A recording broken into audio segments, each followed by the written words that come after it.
আজ আমি তোমাদের শেখাবো কিভাবে গাছ লাগাতে হয়। প্রথমে আমি একটা ছোট চারা গাছ নিলাম, দেখো কি সুন্দর এই চারাটা।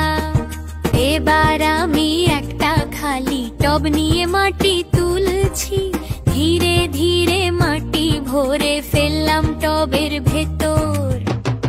এখন আমি টবের মধ্যে চারা গাছটা লাগাবো, সাবধানে হাই ভাবে। আহা, এখন বেশ সুন্দর লাগছে। বারো একটু পানি দিতে হবে, পানি দিতেই দেখো চারা গাছটা যেন জাদুর মতো সবুজ হয়ে উঠছে। গাছটা ধীরে ধীরে বড় হচ্ছে। এখন তো আমার সমান হয়ে গেল। তোমরাও গাছ লাগাও, কারণ গাছ লাগাই পরিবেশ বাঁচায়।